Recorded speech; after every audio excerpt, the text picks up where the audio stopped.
Ktorá matka by pokojne pozerala, ako jej malé dieťa zneužívajú dospelí chlapi? No zrejme táto.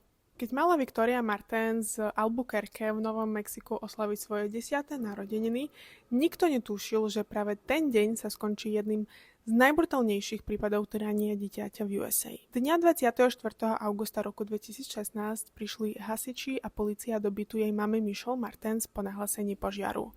Vo vani našli Victoriano telo. Bola mŕtva, čiastočne rozrezaná a zapalená. To, čo nasledovalo potom, šokovalo všetkých. V byte boli okamžite zadržaní Victorina mama Michelle, jej priateľ Fabian González a jeho sesternica Jessica Kelly. Na začiatku polícia pracovala s verziou, že Michelle dovolila rôznym mužom stretávať sa s jej dcerou a sledovala jej zneužívanie. Počas výsluchu hovorila o internetových stránkach, cudzích mužoch a o tom, že sa na všetkom podieľala. Jej slova vyvolali obrovský mediálny ošial, pretože prípad pôsobil ešte desivejšie, než si hocikto vedel predstaviť.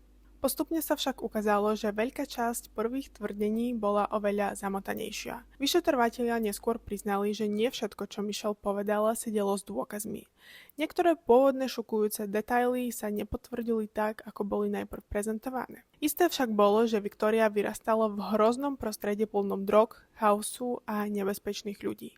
Podľa súdu bola Jessica Kelly v osudný deň pod vplyvom drog a mala byť pri Victorii, keď došlo k útoku. Fabian González patril medzi najnasilnejších ľudí v celom prípade a vyšetrovanie ukázalo, že práve on zohral kľúčovú rolu pri brutálnom násilí aj následnom ničení tela. Po vražde sa snažil zahladiť stopy tým, že telo nechal vo vani a založil požiar. Prípad odhalil aj to, že sociálne služby mali s rodinou kontakt už predtým. Objavili sa vážne otázky, či sa dalo Viktórii pomôcť skôr a či systém nezlyhal. Asi zlyhal. Rozsudky prišli postupne. Michelle Martens dostala 12 rokov väzenia po dohode o vine. Jessica Kelly skončila s trestom 44 rokov a Fabian González dostal 37,5 roka. A nezabudajte na like, follow a komentár, keď máte radi podobné true crime príbehy. Love you! Bye!